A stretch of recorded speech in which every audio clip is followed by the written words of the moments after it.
apresentações no horário das 15h30, né? Então, eu gostaria de convidar os professores Carlos Henrique e o professor Guilherme, que vão fazer parte, então, dessa sessão e vão fazer também a avaliação dessas apresentações, né? Só lembrando que as apresentações são de 10 minutos e depois os professores têm 5 minutos para fazer algum comentário, né, que acharem pertinente sobre as apresentações. Então, passo a palavra para vocês, professores.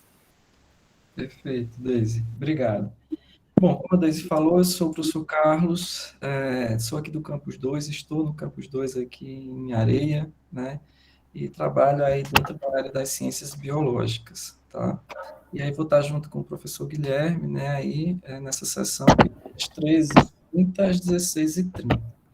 Guilherme, como é que você acha melhor? Você começa, eu começo, apresenta esse primeiro grupo aí, esse primeiro Pode trabalho? começar apresentando os dois primeiros e aí eu finalizo, pode ser assim? Pode sim, tranquilo. Beleza. Então tá, então vamos lá. Então a gente convida então os pibidianos do trabalho 442, né, que é criação de conteúdos audiovisuais para aulas remotas da residência pedagógica, para fazer sua apresentação, e aí vocês já escutaram a professora Deise falando que são 10 minutos de apresentação e 5 minutos aí para nossa avaliação. Certo, professor. Obrigado. Ok. Vocês conseguem me ouvir, tranquilo? Sim.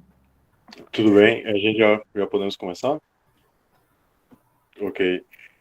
Boa tarde a todos, né? Muito bom estar aqui. Há muito tempo a gente não tinha um evento como esse, estava dando até saudade, né? O grupo é formado por 4 pessoas, né? O trabalho foi feito por 4 pessoas. Infelizmente, as outras 2 tiveram problemas pessoais e não puderam estar aqui, né? Formado por mim, Rodrigo Belmont, o Almires Guilherme, o Marcel e o Hermano de Paulo. A gente escolheu trazer esse recorte aqui sobre a criação de conteúdo audiovisuais para aulas remotas, para poder encaixar, trazer essa ideia, nossa experiência, né? Que eu acho que foi um problema que todos nós, residentes e que estamos no PIB também, tivemos que passar nesse contexto pandêmico, né? Então a gente resolveu sintetizar um pouco as ideias, né, as experiências e compartilhar aqui. A gente escolheu esse tema como uma forma de nova aprendizagem, né? A gente teve que adaptar os conteúdos na escola em que a gente está com a residência, uma escola de ensino fundamental, né, do estado, e o período remoto deles está sendo pelo WhatsApp. E aí a gente já teve o primeiro desafio no processo de criação das aulas, né? Então a gente primeiro teve que adaptar os conteúdos para essa realidade, né? A gente começa aqui com os desafios do processo de criação, que em primeiro momento nós tivemos que assistir como é que eram as aulas, né, nesse ambiente do WhatsApp, para poder entender como funciona a comunicação e tentar também repensar como seria um ensino para isso, né? É totalmente diferente porque não temos respostas em tempo real. Então, a organização de como vai ser essa sala de aula, esse ambiente virtual, embora tenha que seja obrigatório na escola, as aulas terem o mesmo tempo, né, corrido ali, e serem síncronas. Pode passar o slide, por favor, Milton? Então, o uso do WhatsApp, a gente traz aí no slide, acho que vocês estão vendo, a gente trouxe aqui duas imagens de como começamos, né, as atividades e como foi a evolução de até agora que chegamos. A gente pensou primeiro em criar os conteúdos para o YouTube, disponibilizar o link, mandar as atividades escritas no WhatsApp mesmo, e a primeira devolutiva que os alunos nos davam era a foto da atividade do caderno mesmo, né? Foi a primeira o nosso primeiro contato no começo da residência. E essa foto que aparece à nossa direita já é hoje em dia com o que a gente conseguiu fazer, que é a escola, a gente envia atividade também para a escola, e os alunos que não têm acesso ou à internet ou ao celular, ao tablet, né, os equipamentos necessários para a aula remota, eles não ficam de fora, pois a gente prepara todos os materiais também e enviamos para a escola. Eles imprimem, né, e depois isso é devolvido para a gente pela própria coordenação da escola. A comunicação toda é via WhatsApp, mas a gente inclui, né, quem tem acesso à internet e quem não tem, para não deixar ninguém de fora. Pode passar, Wilson. Os planejamentos também mudam de acordo com essa necessidade, né? A gente trabalha primeiro com as demandas, a gente observou quais seriam as demandas que poderiam ser abordadas, né? Quais os conteúdos e quais seriam os objetivos. A gente, no começo da residência, estávamos trabalhando com um planejamento já feito pela preceptora e... Perdão, aqui travou para mim. Vocês me escutam? Sim. Ok. A gente trabalhou primeiro com um planejamento que já estava pronto pela preceptora, a professora Eliane, e no começo desse ano nos foi enviado pela secretaria esse modelo de planejamento, né, que a gente botava todas as turmas uma aula por vez. Hoje em dia mudou, porque a gente faz o planejamento quinzenal, né, então são 2 aulas, a gente envia o planejamento 2 vezes ao mês. Passa aí, Almir. Então, a gente trabalhou também com capacitações para poder fazer a criação desses conteúdos audiovisuais, né? A gente faz o planejamento semanal com toda a equipe da residência. Aí tem uma imagem que mostra isso. A gente trabalhou com oficinas e minicursos ministrados por professores das áreas de audiovisual, da musicalização infantil, de marketing, e também algumas palestras feitas por também residentes que já trabalham na área há um bom tempo, e assim a gente fez a nossa capacitação para poder criar, né, esses conteúdos online. Pode passar, Milton. O processo de ensino-aprendizagem, que eu já falei um pouco antes, né? A gente envia o roteiro pelo WhatsApp, essa primeira imagem, né, com o link, com o arquivo, e com as atividades mais práticas online, funciona do mesmo jeito, e a gente recebe também via WhatsApp. A gente envia os vídeos, envia os links e a explicação prévia e espera esse retorno dos alunos. Pode passar, Almir. E aqui é o nosso canal no YouTube da Residência de Música, né, onde a gente cria os nossos conteúdos, deixa disponível sempre para os alunos, eles têm acesso as aulas que já foram dadas, né? A gente fala previamente quando vai lançar um vídeo lá, para que eles se preparem para aulas futuras. E aqui um dos programas que a gente usa para a criação também de podcasts, que foi muito bem adotado, foi muito bem recebido pela turma, né? A gente usou aqui o Reaper, que é um programa, um software de edição de áudio, e também usamos aqui é o nosso editor de vídeo, para poder fazer os vídeos lá. E a gente usa muito também o Chrome Music Lab, que é um aplicativo, tem o site e tem um aplicativo, que é próprio do Google Chrome, e foi feito pensando na musicalização infantil. A gente adapta, e aqui tem várias atividades onde a gente usa esses recursos para criarmos novas atividades para os alunos, né? E as considerações finais falam um pouco sobre o que a gente aprendeu, né? O desenvolvimento pessoal nosso como na carreira docente, isso foi muito rico. A troca de experiência com outros professores nas nossas capacitações e principalmente dentro da escola com a preceptora, né? E ter esse acesso ao dia a dia real da escola, né? Poder botar em prática o que a gente estuda na teoria na universidade. Brevemente, é isso. Eu acho que eu estourei o tempo até. E agradecer minutos, pronto. Só fechando, nós fizemos toda uma trajetória, né, de observação do trabalho da professora Eliane, porque como a gente sabe, a gente começou no final do ano passado, né, em outubro.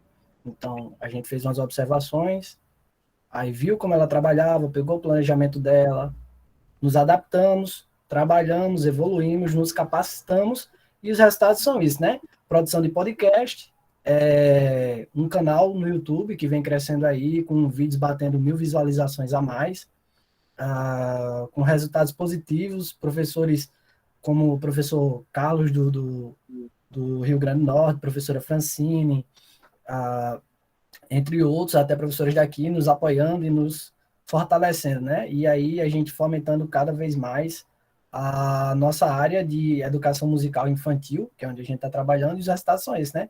É um aprendizado magnífico para cada um de nós, porque a gente aprendeu, saiu da área de músico, professor de música instrumental, conservatorial, e teve que ir para a área de produtor de conteúdo de vídeo, produtor de conteúdo de áudio, educador infantil, e sempre ao extremo, né? Porque uma coisa é você estar na sala de aula e sentir o tato do aluno, como ele está fazendo, tipo, se ele está se adequando. E outra coisa é aqui, a gente não tem tanto tato. Então a gente sempre tenta deixar muito na pele, o extremo. Se a gente vai fazer uma expressão, a gente expressa ao extremo. Se a gente vai fazer um som, a gente expressa ao extremo. Se vai fazer um agudo para diferir de um grave, é muito agudo. Então a gente teve que se adaptar, e esses foram ganhos magníficos para a gente, sabe?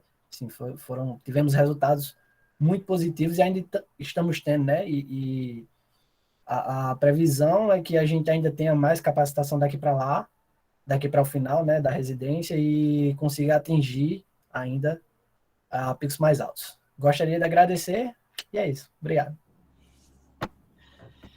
Perfeito, meninos. Então, parabenizar vocês, né, os residentes, vocês dois, aí o Rodrigo e a Almires, todos os residentes que estão aí participando desse projeto, né, a gente observa que no trabalho de vocês tiveram realmente o cuidado de se capacitar, né, se aperfeiçoar em tecnologias digitais aí, para depois iniciar suas aulas síncronas, assíncronas, na verdade, né, que síncronas, pelo visto, vocês não tiveram nenhuma, né. Mas eu fiquei na dúvida, pessoal, como de fato vocês trabalharam esse conteúdo com os alunos, porque vocês acho que falaram na palavra de vocês, na voz de vocês, que vocês enviavam via WhatsApp, o conteúdo, trabalharam via YouTube e tudo mais, mas como é que de fato vocês interagiam com os alunos? Vocês enviavam isso pelo WhatsApp e pronto, recebiam a tarefa desses alunos, ok, corrigiam essa tarefa, mas e aí? Nossas aulas são síncronas e assíncronas, né? Porque o que acontece? Nós temos uma aula na quinta-feira e uma na terça-feira. Quem não consegue fazer na quinta-feira presencial, entrega na terça-feira, onde a gente tem um plantão, que a gente atende eles. Como é que é feito isso? A gente envia as atividades que a gente mostrou para vocês. Deixa eu voltar lá no slide.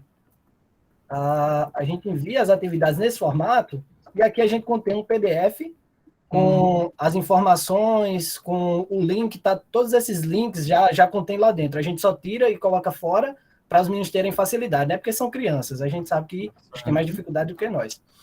E aí, a gente fica sincronamente respondendo as dúvidas deles. Então, os alunos, professor, não consigo fazer isso. A gente vai lá e responde, professor, não entendo isso. Professor, como bate a palma? A palma que o senhor disse que era para ser aberta. A gente grava um videozinho lá, caso necessário. Gente, é assim que se bate a palma.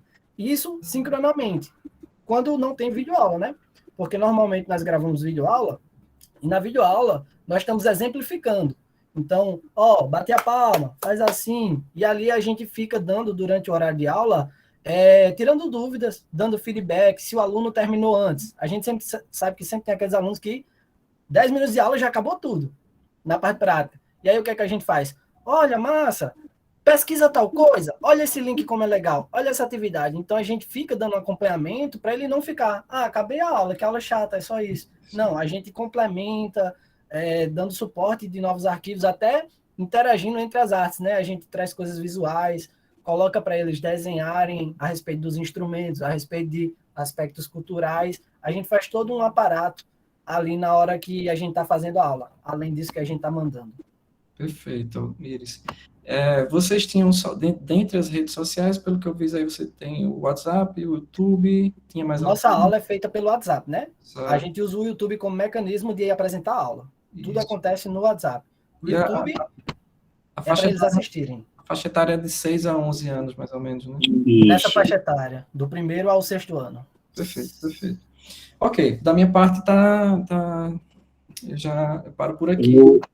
Se fosse possível, eu queria só complementar a questão da resposta, que isso foi uma dificuldade até nossa de entendermos a questão de ser síncrono ou assíncrono, Uhum, porque o WhatsApp foi o meio mais democrático de poder ter essa aula, né? Os alunos, muitos não têm um celular que possa fazer um Meet, algo do tipo. Então a gente fica sempre ali, posta a atividade e vai conversando com eles nesse momento. Quanto às redes sociais, a gente está com um projeto em andamento também de um Instagram que está. seria direcionado a novos professores, né, não os alunos, para Era, dividir essas experiências. era isso A que eu ia ideia de perguntar se vocês têm um continuação Instagram, porque assim é uma forma importante de interação também, né? A O ideia de continuação é que a gente complemente, né? Como o Rodrigo falou, é que a gente dê suporte aos professores a partir de agora, além dos alunos. É fazer o Instagram para dar esse suporte, mas no conteúdo criar uma aba para os professores, como faz já o tio Carlo, a Francine, o Iracuma, o Estevão Colherim, né? O Estevão Marques. Então, fazer esse suporte aos professores também. E é uma forma de vocês interagirem com outros residentes de outras instituições. Eu falo isso por conta do nosso Instagram aqui, que a gente é uma forma da gente entrar em contato com outros residentes, outros professores, preceptores, professores de outras instituições. Acontece muito com a gente via Instagram, que é uma forma de divulgação dos nossos projetos. Mas eu paro por aqui, Guilherme. Senão a gente vai ficar batendo papo. Eu tenho um comentário bem geral, né? Primeiro, boa tarde novamente. Eu sou o professor Guilherme Queiroz, do Departamento de História, coordenador do PIBIT de História. Eu fiz algumas anotações enquanto vocês falavam, né? E também a partir do resumo. E, claro, dou os parabéns a vocês dois, né? O Almires e o Rodrigo e o demais pessoal do grupo.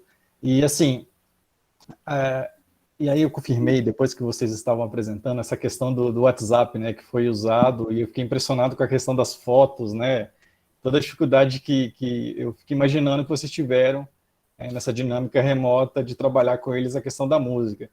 E eu fiquei muito curioso com relação ao canal no YouTube. Eu não lembro se tinha um link no resumo de vocês, mas se vocês puderem colocar para a gente no chat o link. Agora, E aí eu queria que vocês falassem um pouquinho mais daquele próprio conteúdo que está lá no YouTube, né? O que vocês realmente, tipo de músicas, enfim, essas questões que foram trabalhadas com eles, o produto, na verdade, do que vocês fizeram. Se vocês pudessem comentar um pouquinho mais, seria bem legal para a gente. O YouTube, ele não nasceu com o intuito de ser um canal interativo para quem é fora, né?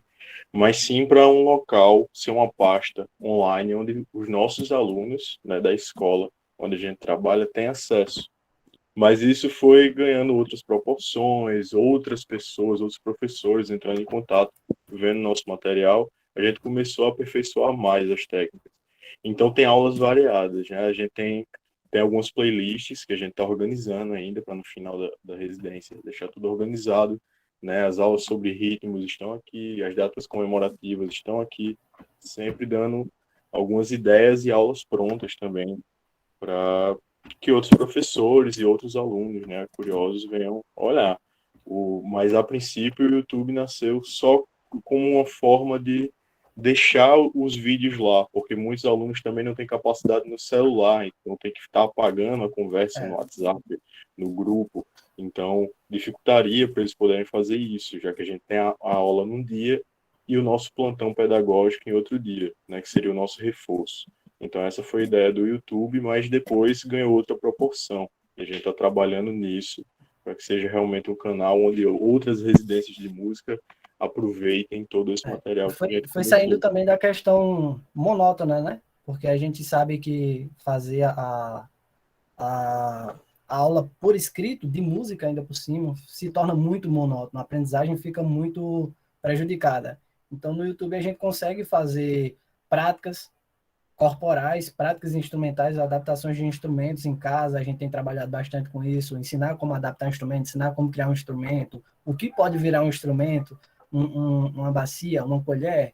Então, o YouTube vem ajudando muito isso, e através do YouTube a gente percebeu que a gente poderia trabalhar só com áudio. E aí surgiram nossos podcasts, que aí os podcasts ficam, por hora, estão inteiramente para os meninos, né? A gente grava e envia para os meninos. Perfeito.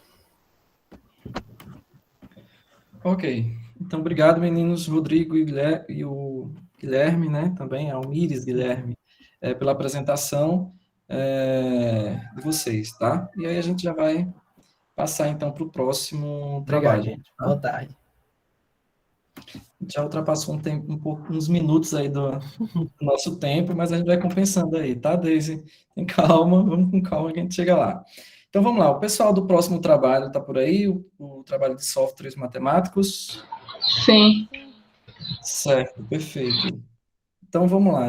O próximo trabalho, né, o 483, é os softwares matemáticos como ferramenta de auxílio no processo de ensino e aprendizagem de funções matemáticas. Está com vocês, pessoal. Boa tarde, gente. Vou compartilhar a tela aqui.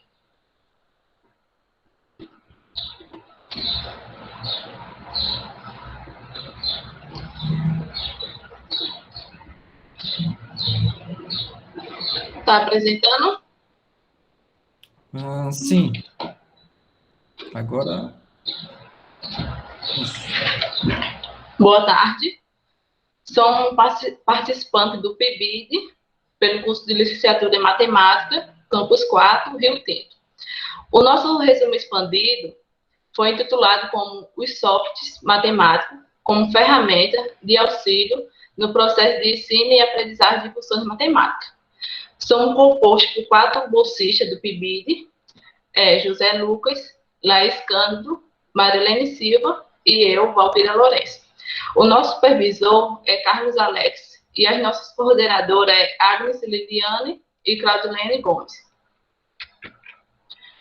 Vamos ter uma introdução como foi o nosso trabalho.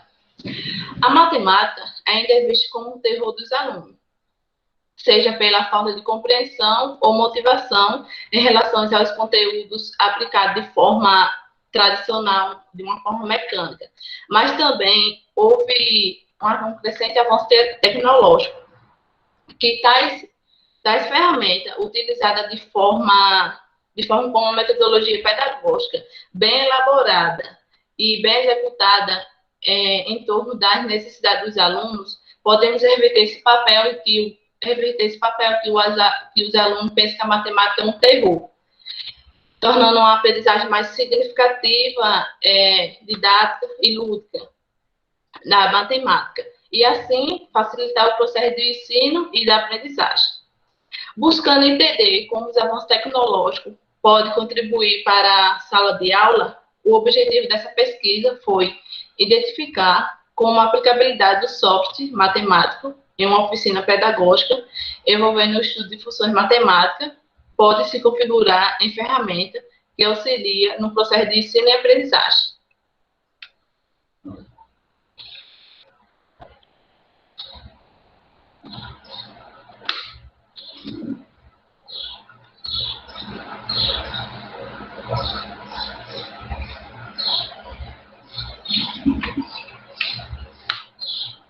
Lucas?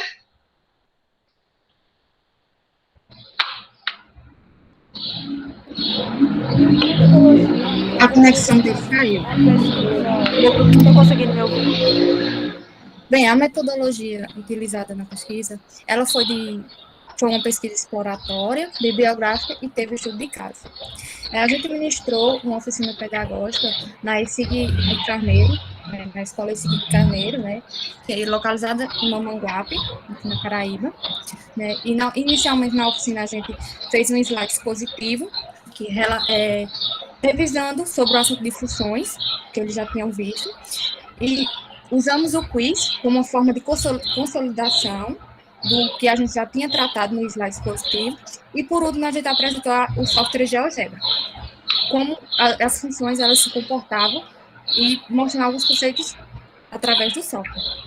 E, por último, a gente fez a coleta de dados através do Google Forms. Eita, desculpa que eu não liguei a câmera. Bem, nossos resultados de inscrições, como eu já havia falado, utilizou o Google Forms, e nesse Google Forms colocou as perguntas. E desse questionário, a gente traz algumas delas.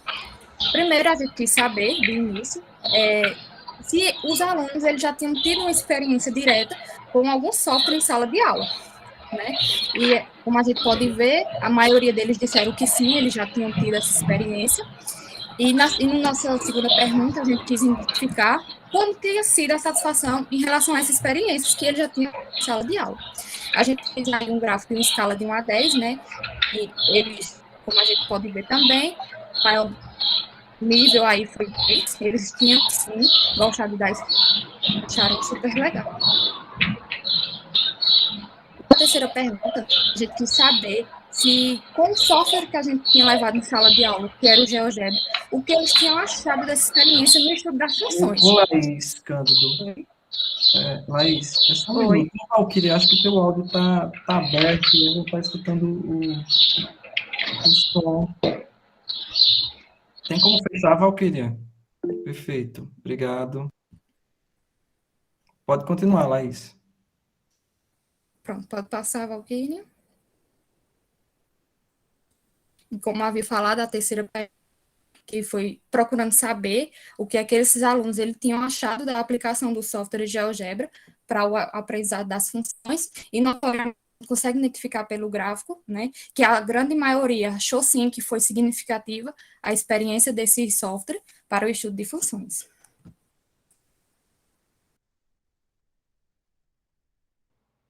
Boa tarde, pessoal.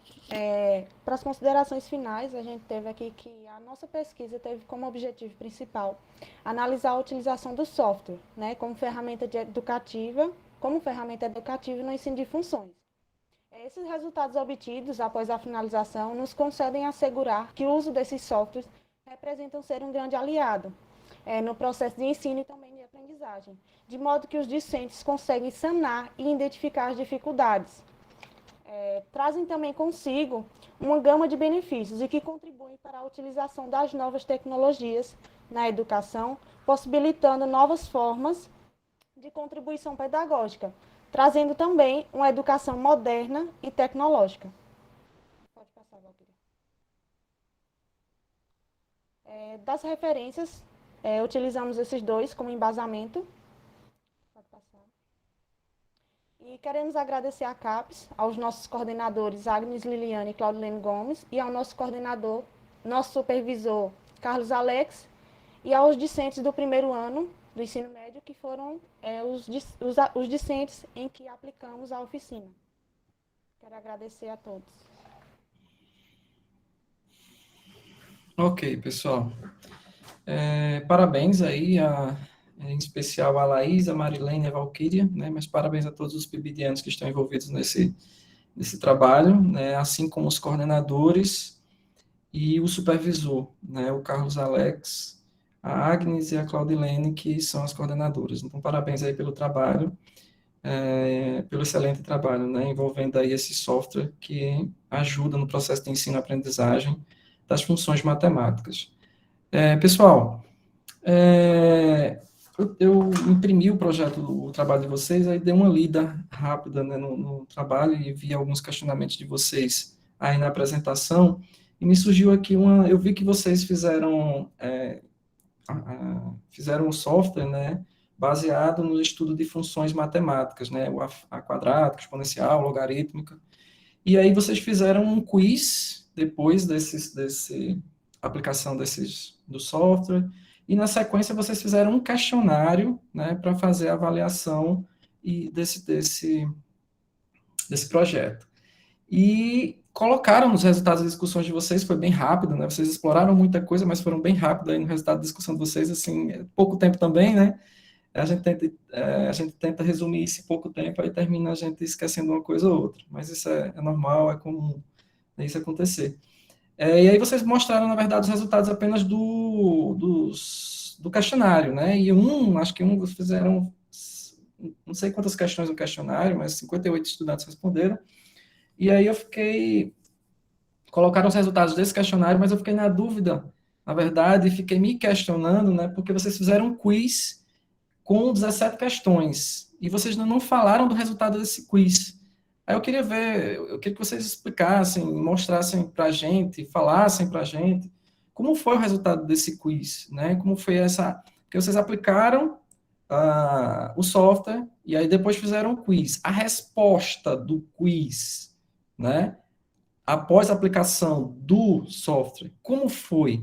Eles responderam corretamente, não responderam corretamente as perguntas de vocês, né? Como foi? Eu queria saber essa interação, porque é um fato importante, é uma coisa importante, né? Porque a resposta do quiz, ela reflete muito do que vocês fizeram com o software. Bem, na realidade, o nosso resumo expandido ele surgiu da publicação de um artigo científico que a gente fez.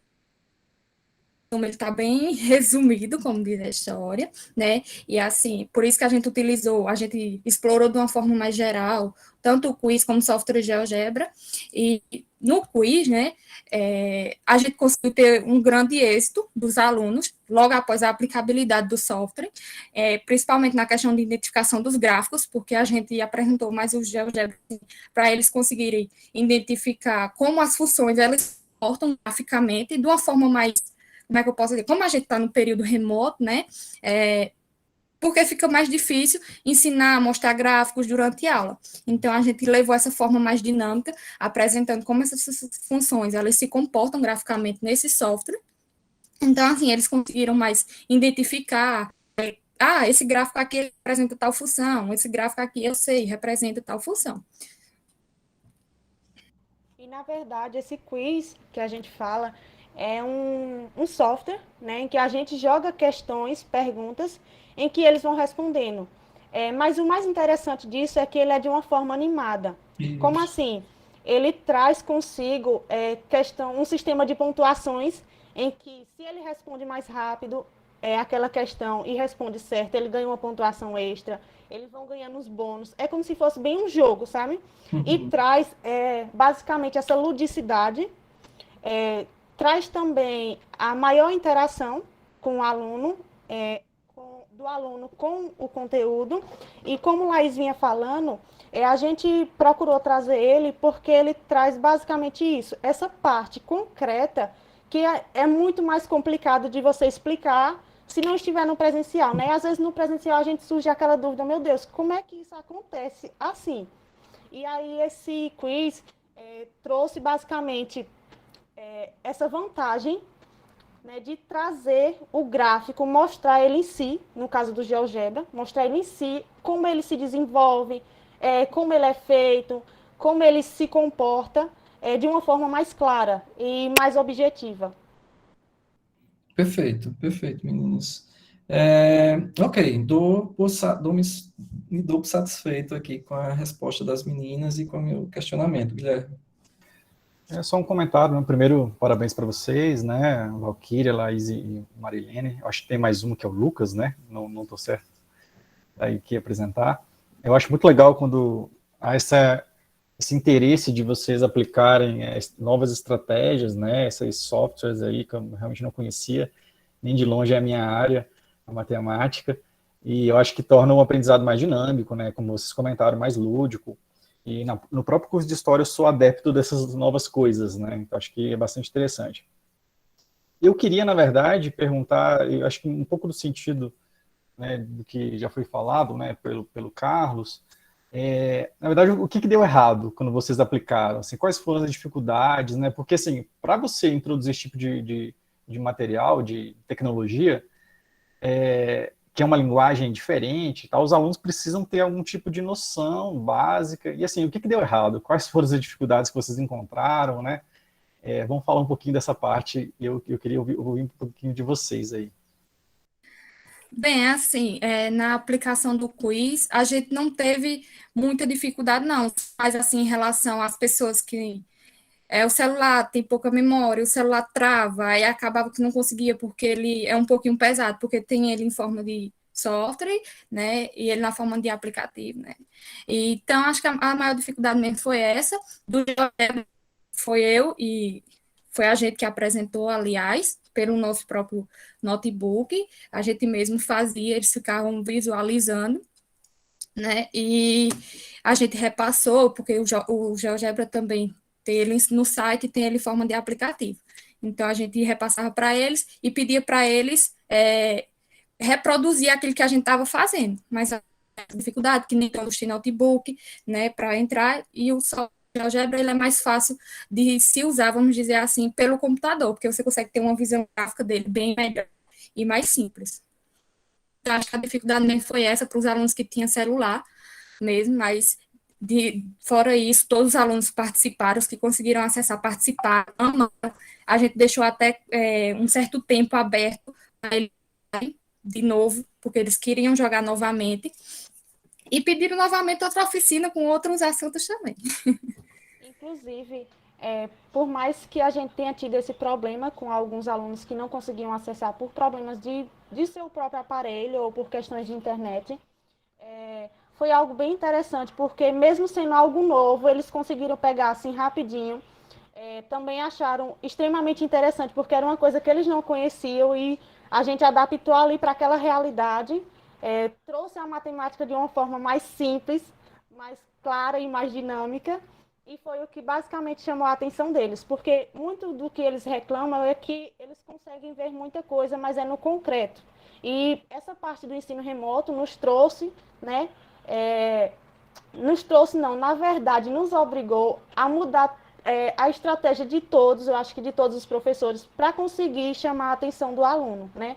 Conseguir repassar para o aluno como se estivesse passando no presencial. E a gente sabe que é bem difícil, que muitos não ligam a câmera para tentar conversar, mas essa estratégia de tentar trazer algum software, né, foi exatamente o ponto-chave da nossa oficina.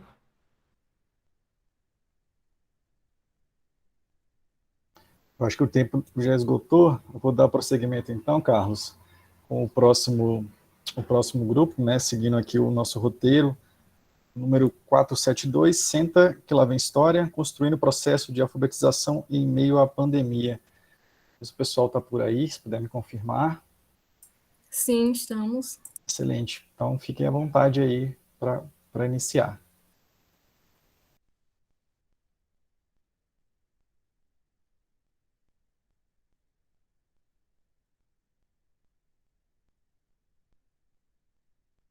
Só um instante que eu vou compartilhar o slide.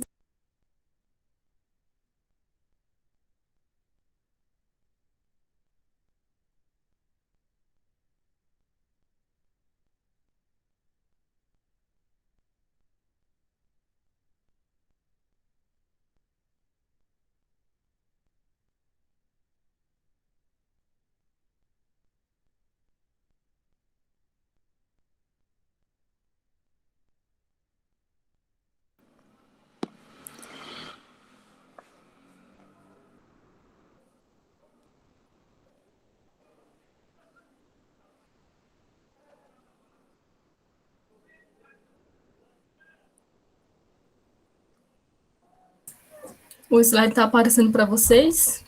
Gabriela ou Paula podem começar. Certo. O nosso trabalho é intitulado como Senta que lá vem a história, construindo o processo da alfabetização em meio à pandemia. Ele é composto por mim e mais 3 amigos residentes. Nós somos do campus 3 da cidade de Bananeiras, e a gente vai mostrar um pouquinho de como foi a nossa experiência nesses últimos 1 ano que a gente vem atuando como residentes. Pode passar, Melina. Esse trabalho trata de questões relacionadas aos novos métodos utilizados para a composição de aulas remotas durante a pandemia. E vai mostrar, dentre as estratégias metodológicas desenvolvidas, como a gente foi trabalhando com a contação de histórias. Foi uma atividade que a gente viu que era muito assertiva, levando em consideração todo o processo de adaptação que as crianças vinham passando. É muito complicado o processo de alfabetização já por si só, quando ele está no seu início, e em meio à pandemia tudo ficou mais difícil, a gente se viu um pouco perdido, então a gente foi buscar alternativas que facilitassem para as crianças e tornasse atrativo para elas também. A partir dos recursos didáticos, como vídeos lúdicos e utilizando livros para ilustrar, as crianças poderiam vivenciar o faz de conta, durante e depois da contação, que a gente fazia os vídeos e também a gente mandava atividades relacionadas para que elas fossem compreendendo todo o processo em que a gente queria alfabetizar. O nosso objetivo neste estudo foi refletir sobre os processos de alfabetização que estão sendo construídos à luz de práticas lúdicas, desenvolvidas através das plataformas digitais e reinventando o saber fazer pedagógico. Com base nisso, a gente convida a todos vocês, como viemos convidando as crianças todos esse tempo, senta que lá vem a história.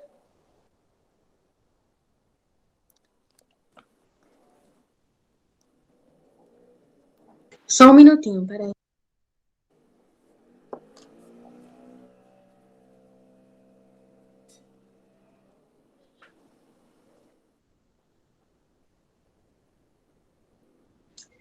Em nossa metodologia, a gente trabalhou com uma pesquisa qualitativa e também se baseamos em um estudo que se apresenta através de um relato de experiências vivenciadas no programa Residência Pedagógica, que, no caso, é a nossa vivência na Escola Xavier Júnior.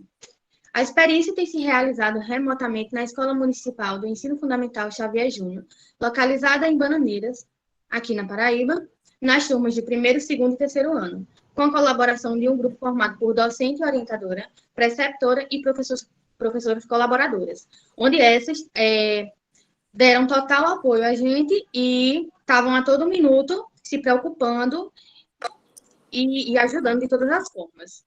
Para a coleta de dados aqui apresentados, utilizamos leituras sobre a temática, produzimos vídeos no nosso diário de bordo e fotos registradas ao longo de nossas intervenções e reuniões pedagógicas formativas. Essas reuniões, elas eram semanais, então a gente estava sempre sendo orientada e compartilhando aquilo que a gente passava durante a semana. Como prática metodológica de nossas intervenções, a fim de construir o processo de alfabetização das crianças envolvidas na turma, a gente usou a contação de história, que no decorrer desse trabalho a gente vai explicar como a gente utilizou essas contações, que foi a melhor maneira, já que estamos tão distantes das crianças. A contação de história, pelo menos, chama a atenção dela. Foi a melhor forma que a gente conseguiu e que a gente encontrou para interagir melhor com essas crianças.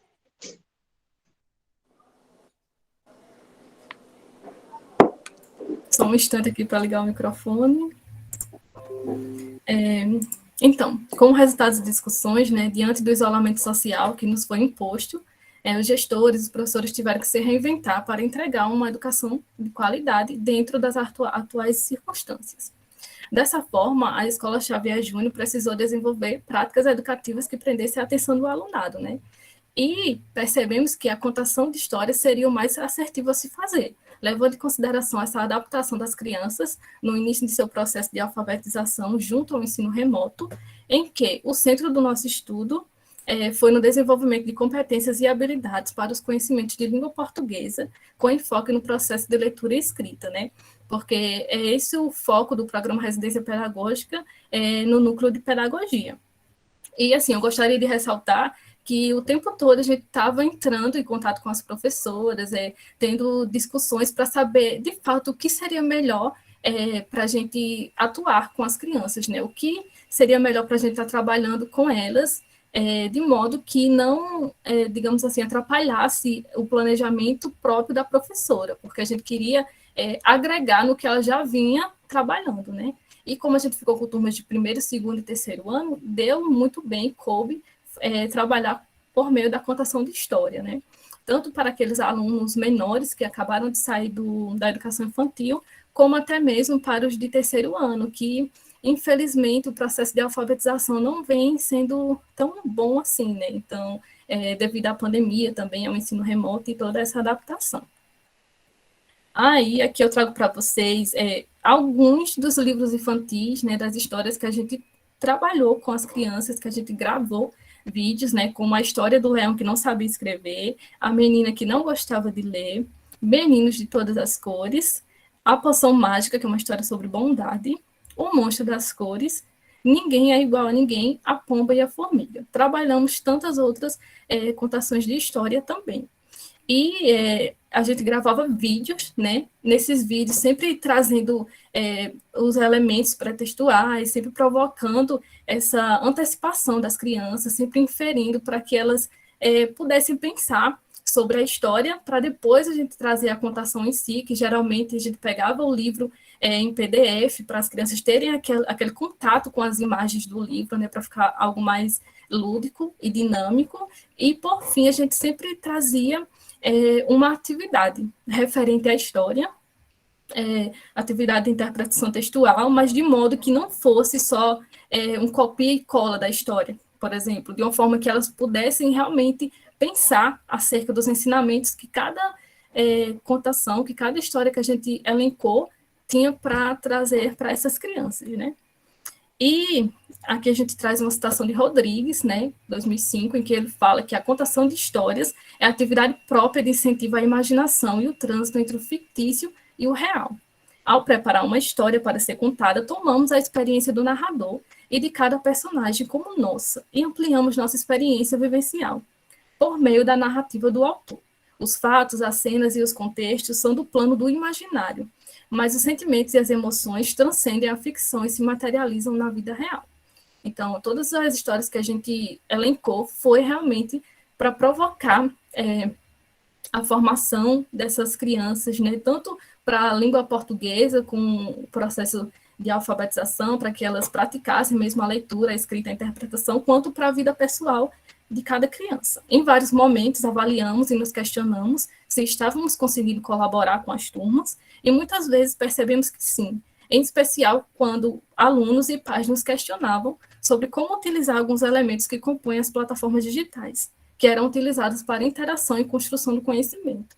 Então, aqui eu gostaria de ressaltar a importância que é a parceria entre a escola e a família, porque ao longo das nossas experiências, a gente viu e percebeu muito que aquelas crianças que tinham o apoio dos pais em casa, né, para estar tendo aquela autonomia, para os pais estarem orientando em casa, elas tinham uma formação melhor, elas conseguiam aprender mais do que aqueles alunos que, mesmo a gente enviando os vídeos, não chegavam a assistir os vídeos e a fazer as atividades. Então, assim, o maior desafio, sem dúvida, foi essa questão, assim, do retorno que a gente acabava não tendo de todas as crianças, né? Era de uma porcentagem bem mínima mesmo. Aqui eu trouxe também o que a gente desenvolveu para além da contação de história, né? Eu achei relevante trazer, porque trabalhamos também em gêneros textuais. Aqui eu trouxe o exemplo da biografia, que foi um dos gêneros que a gente trabalhou, explicando mesmo e trazendo alguma atividade no final. Trabalhamos algumas datas comemorativas, como, por exemplo, o Dia Mundial da Alfabetização, e recentemente começamos a desenvolver blocos de atividades para aqueles alunos que não têm nenhum equipamento digital e nem acesso à internet. E, por fim, né, o Residência Pedagógica, sem dúvidas, veio para agregar e contribuir não apenas para a formação dos futuros educadores, mas também para compartilhar com a sociedade os conhecimentos construídos na academia. Percebemos que o aprendizado pode ocorrer nos mais diversos lugares e com várias temáticas que não são vistas em sala de aula, bastando que os alunos e seus responsáveis sejam comprometidos com a educação, participando do processo de construção de conhecimento e se permitir educar em contexto que não estamos acostumados, como o distanciamento social, que foi, assim, um grande desafio mesmo, né? Atualmente, a Escola Xavier Júnior está com o ensino híbrido e continua sendo um grande desafio, mas, assim, com persistência é possível, sim, a gente conseguir alguns resultados positivos. A formação e a capacitação de professores oportunizam uma visão de mundo que carregaremos para toda a vida.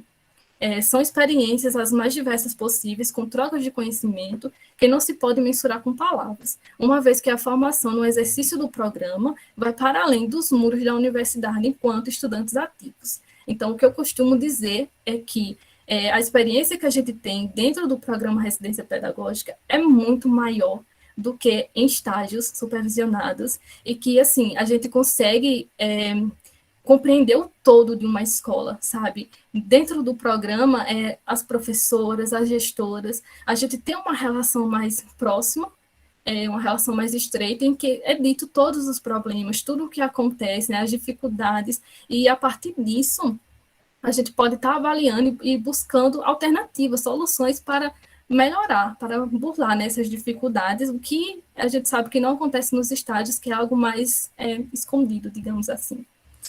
Então, eu fico aqui na torcida para que o programa Residência Pedagógica possa ter novas edições futuras, né?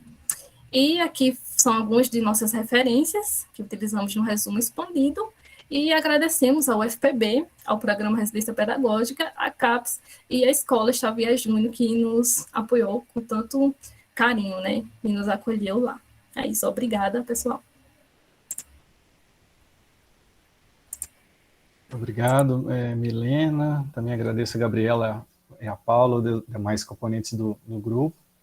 Eu tenho uma questão que é uma coisa bastante simples, né? Mas primeiro eu elogio, eu acho que é muito interessante trabalhar com esse tipo de material. Recentemente eu fiz um projeto com adaptações infanto-juvenis, né, de alguns clássicos literários.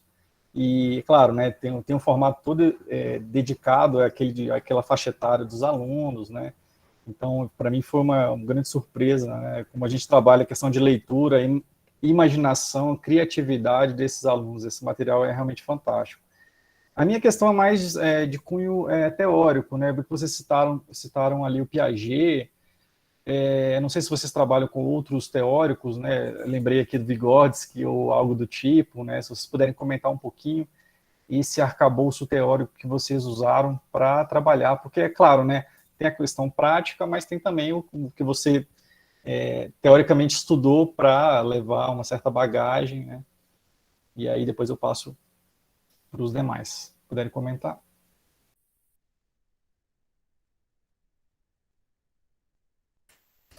A gente traz o Piaget para essa questão lúdica mesmo, né, que ele fala, porque, assim, mesmo sendo vídeos gravados, a gente tem como tá trazendo de uma forma mais interativa. Então, no resumo, a gente cita aplicativos que a gente usou, né, para poder trazer um vídeo mais interativo. Tem vídeos que envolvem música.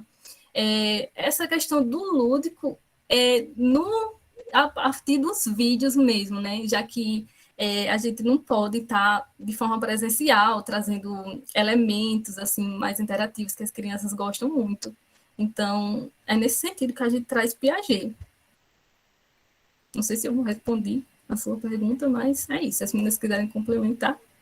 E também teve momentos que a gente trabalhou a contação de história, assim, de forma síncrona também, em uma das turmas que eu atuei, né? Porque a gente atuou em 3 turmas até então, e dependendo do planejamento da professora, tem esse momento, né? Então, no módulo passado foi que a gente trabalhou assim, com a contação de história, acredito que foi 1 ou 2, se não me engano, que a gente trabalhou de forma síncrona, então, assim, com recursos, né? Manuais, assim, imagens, sem ser só o PDF passando no vídeo, mas a gente mostrando mesmo os elementos.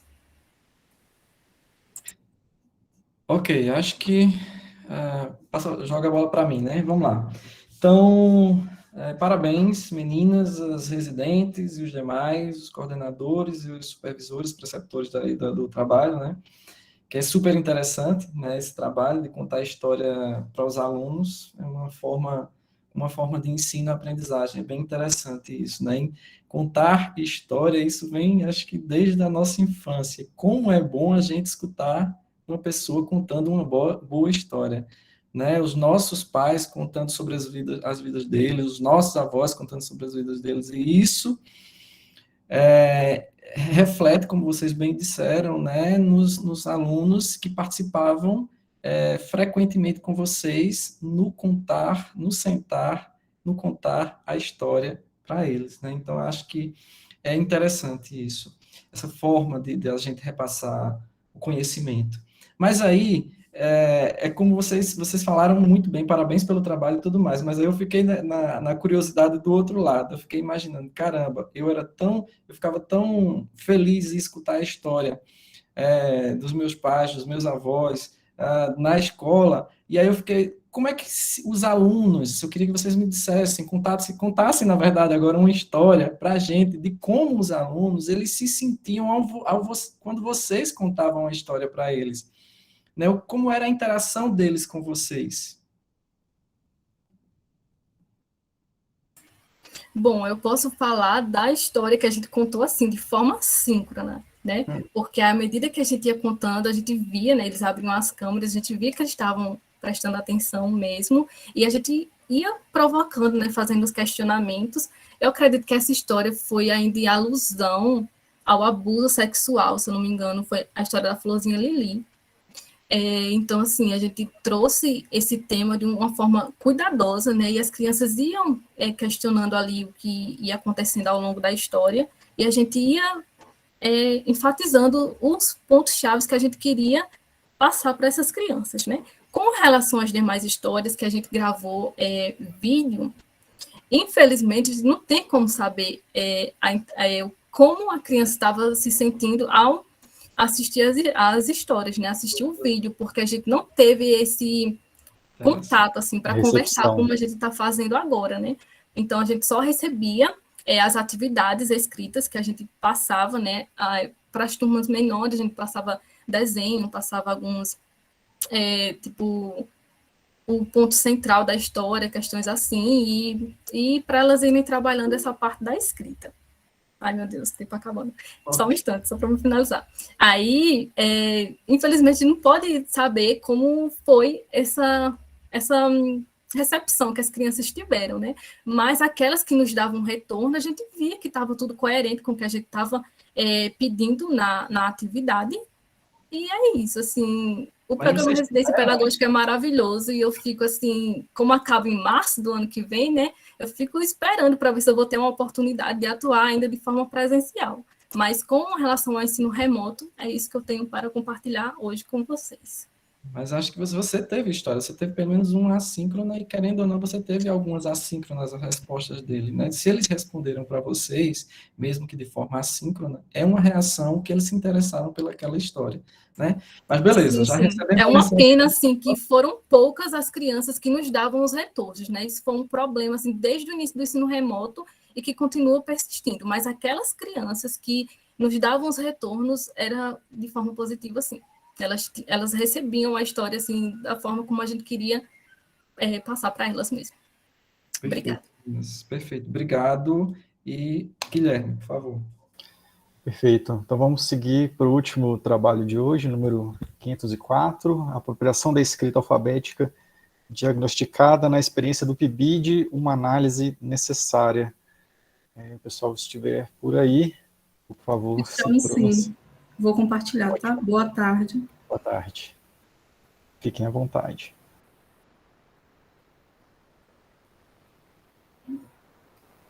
Vocês estão conseguindo ver?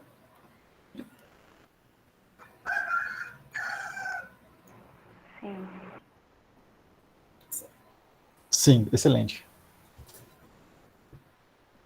Boa tarde a todos, a todas e todes. Então, como o Guilherme já falou, né, nosso trabalho é intitulado A Apropriação da Escrita Alfabética, diagnosticada na experiência no PIBID, uma análise necessária. O próprio título ele já é desafiador quando ele diz uma análise necessária, porque a intenção do nosso trabalho se volta para que o professor ele precisa, sim, fazer essa análise, esse diagnóstico da hipótese construída pela criança, para assim ele fazer intervenções pedagógicas pertinentes. Então, nosso trabalho tem como autoras eu, Francisca Francinalva Vieira Nobre, Lídia Regina Figueiredo de Oliveira e Tatiana Costa Fontes de Oliveira. Nosso orientador é o Josival dos Reis Miranda e a nossa supervisora Tamara da Silva Alves. O interesse pela temática, nosso interesse, aliás, pela temática, se deu a partir da nossa experiência com o PIBID, através dos estudos da autora Magda Soares. Aí tem um autor que eu acho muito interessante, que é o Pedro Pagni, eu não sei se é assim que se expressa o nome dele, que ele diz assim, no artigo dele intitulado Experiência, Educação e Contemporaneidade, ele diz que a experiência vem sendo concebida desde a modernidade como a relação do sujeito com o mundo e consigo mesmo. Então, foram essas relações que nós tivemos com os estudos teóricos e com as nossas vivências na escola que nos estimulou a identificar as hipóteses construídas por as crianças na fase que elas se encontram na fase da alfabetização.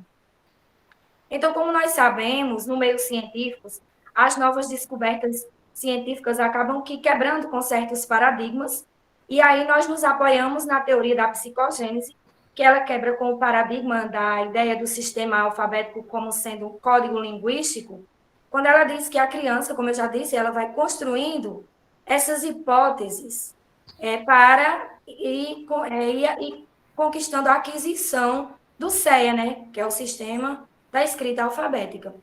E aí, algumas autoras, elas conceituam essas fases. Nós temos a nossa pioneira aqui no Brasil, que é a Emília Ferreiro, tem a Ana Teberowski também, mas nós focamos mesmo na Magda Soares, que foi a autora que estudamos durante o PIBID.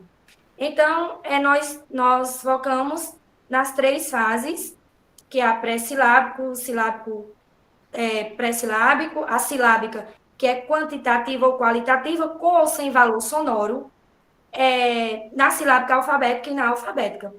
Nós analisamos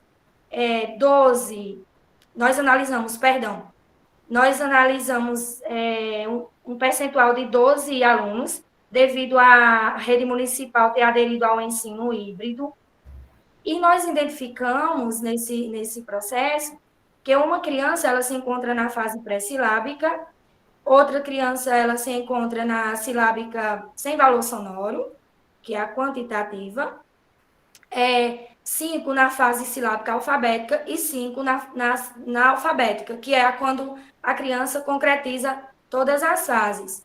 Aí, para o desenvolvimento do nosso trabalho, nós utilizamos como ferramenta o ditado, que, segundo a Tarsila Souza, o ditado é uma ferramenta estratégica de aprendizagem. Aí ela disse que o ditado é uma das tarefas que permite observar as zonas de dificuldade dos alunos, conforme o Vigotes traz, né, sobre a questão das intervenções pedagógicas a partir da zona de desenvolvimento proximal.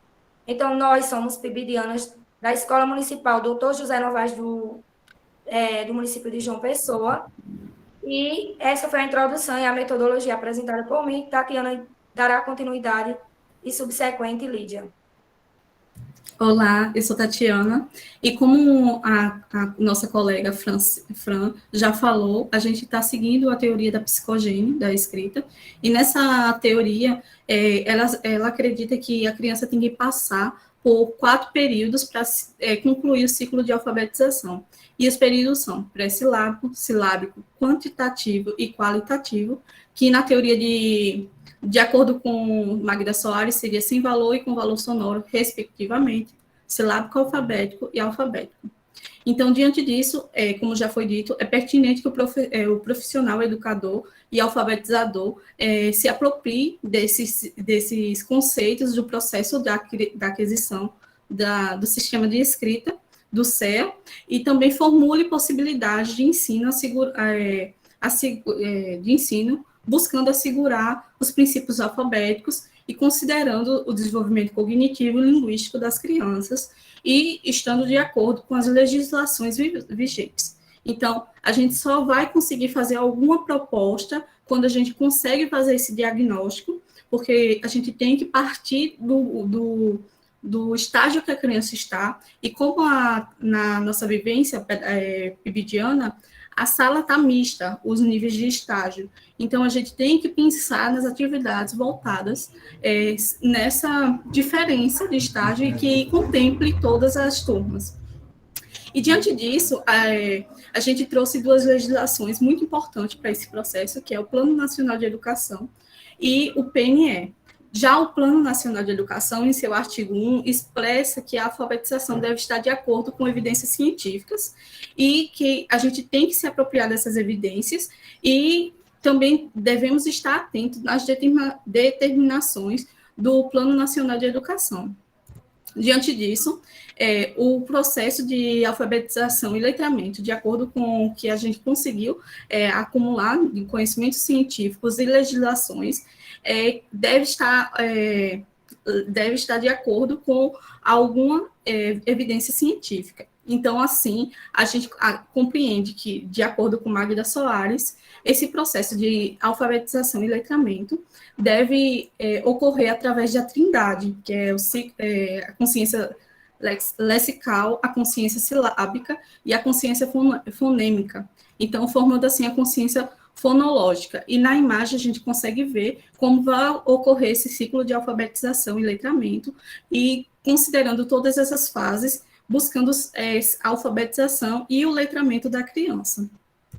Diante disso, a gente trouxe alguns exemplos dos ditados que a gente conseguiu recolher na nossa análise, e com isso a gente trouxe o exemplo da aluna que está no nível pré-silábico, e é visível que na sua escrita aqui, ó, nessa imagem 1, na figura 1, a aluna de 7 anos, ela tem um agrupamento de letra ainda restrito, e ela escreve com repetições. Então, a gente, diante disso, Soares sugere que a professora, nessa fase, pode fazer jogos com seus estudantes, através dos agrupamentos dessas letras, e identificar quais são sempre, para que os alunos consigam perceber essas letras utilizadas. Já a fase silábica sem valor sonoro, que está na figura 2 aqui, ela fala sobre o valor quantitativo, né, pelo Ferreira,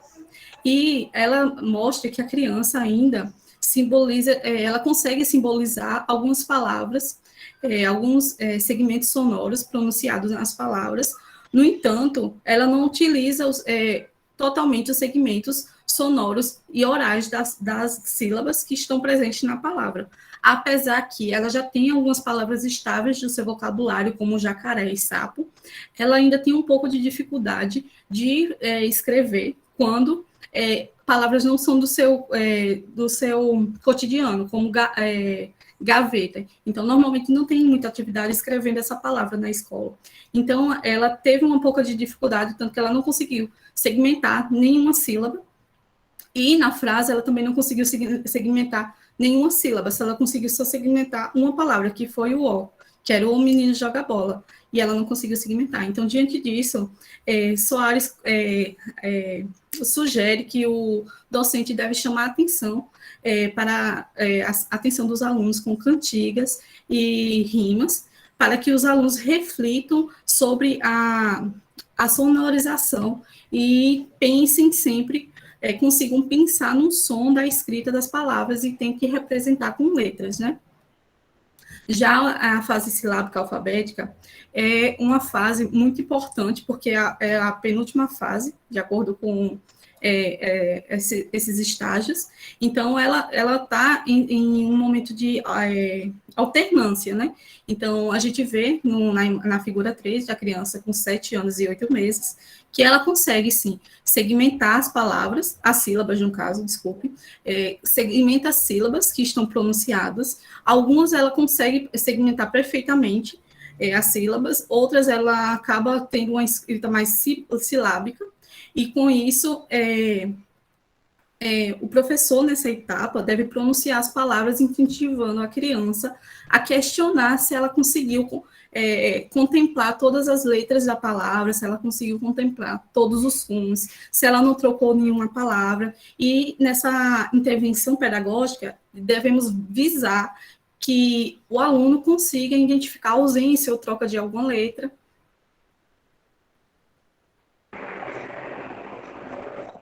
Ok.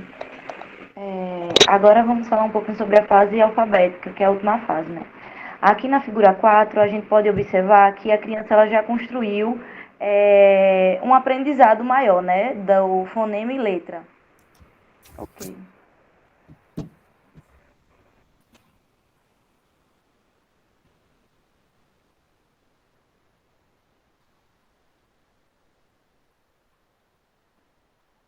Lídia, está sem som.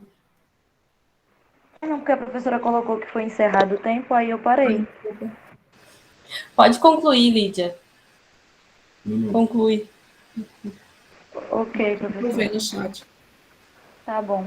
Então, como eu estava falando, aqui nessa fase, a criança já construiu condições cognitivas de se relacionar melhor com a escrita, né? Então, ela é capaz de construir unidades sonoras de escrita. E nessa fase, Magda Soares, né, ela fala que o educador deve trabalhar a oralidade dessa criança, solicitando que os alunos eles possam ler, sobretudo as palavras que ela vai trabalhando em sala, né, para que eles possam escrever essas palavras e para que eles possam ter sucesso nessa fase alfabética em seu desenvolvimento, para que esse desenvolvimento seja melhor. Pode passar. Então, nesse trabalho, né, a gente pode observar que esse processo de aquisição do sistema da escrita, ele é crucial, o acompanhamento dos educadores, né, para que eles sejam realmente mediadores desses alunos, dessas crianças nesse processo de escrita, né. Então, o educador deve observar sempre o nível de sua turma, para que ele possa observar o seu diagnóstico e realmente que ele possa ser um mediador. Esse processo ele é desafiador para o educador, sem dúvida, mas ele pode gerar realmente efeitos fundamentais e essas intervenções didáticas, pedagógicas, são fundamentais para o processo de aprendizagem do aluno. Pode passar, Tatiana. Aí são as nossas referências que nós trabalhamos e os agradecimentos, né, ao FPB, o PIBID e a todas as meninas do projeto, né, porque a gente passou por uma barra agora nesses últimos 2 meses, mas deu tudo certo para a gente e a gente não desistiu do projeto, ficamos até o fim e estamos apresentando esse trabalho, né, que é fruto do nosso trabalho. E é isso, obrigada. Excelente. Parabéns, Francisca, Lídia, Tatiana, demais componentes do grupo. Carlos, dessa vez eu não tenho exatamente uma pergunta, na verdade eu só vou comentar elogiando. Eu gostei bastante, inclusive, do resumo de vocês, eu achei bastante completo. Inclusive, gostei das imagens que vocês trazem ali, os exemplos que dão, né, da questão do ditado, né, como figuras, enfim, frases, acho que ficou bem legal. Não tem nada a perguntar. Se você tiver, passo a bola para você. Tá, perfeito. Guilherme. Meninas, Francisca, Lídia e Tatiana, parabéns ao professor supervisor de você, a supervisora, né, e o coordenador, Josival, pelo trabalho, né? A gente sabe das dificuldades que, acho que não só vocês, mas acho que todos os outros PIBIDianos vêm passando aí nesses últimos 2 meses, né? Mas hoje a gente teve uma notícia boa, né? Em relação, pelo menos, às bolsas, né? Tô falando Recebeu hoje, professor. Exato, estou falando nesse sentido, tá certo? Então, parabéns pelo excelente trabalho de vocês. É um trabalho extremamente importante, tá? Que mostra o quanto que a gente precisa cada vez mais entender o nosso público, né? Alvo, no caso de vocês aí, as crianças, depois nortear as nossas ações. Então, é importante a gente conhecer cada vez mais o nosso público para nortear as nossas ações, dos nossos projetos, das nossas atividades que a gente vai desenvolver com eles, tá certo? Então, em virtude do nosso horário, eu só vou deixar uma questão para vocês depois analisarem entre vocês, né? O trabalho, gostei muito do trabalho, ele vem que é bem completo, parabéns mesmo para vocês, para toda a equipe. Vocês são residentes ou pibidianos? Eu não vi aqui. Pibidiana. Pibidianos, PIBID, agora eu estou vendo. Parabéns a todos, a vocês, os pibidianos, do projeto como um todo, né, os coordenadores, supervisores. E aí, vale salientar, depois, para vocês entenderem, o trabalho não tem nada o que questionar, mas para vocês analisarem como é que esse trabalho, certo? Que era uma pergunta que eu ia fazer, mas em virtude do tempo, deixo uma pergunta para vocês se autoavaliarem depois, tá certo? Como é que esse trabalho ele ajuda vocês no processo de formação de vocês como futuro docente, tá? Então, são objetivos que estão aí implícitos, que às vezes a gente não vê, a gente se atenta tanto ao projeto, a desenvolver a introdução, objetivo, metodologia, resultado, discussão, que a gente esquece de como esse trabalho ele é importante para o nosso processo de formação docente. Então, depois faz essa autoavaliação para vocês, enquanto acadêmicas e futuras profissionais, tá certo? Então, parabéns a todos da equipe. Obrigado aí a Deise, ao Paulo pelo convite estar trabalhando aqui junto nesse momento, nessa tarde, né, de 1 hora. Desculpa o atraso se a gente atrasou uns minutinhos aí. Foi sem querer, Deise.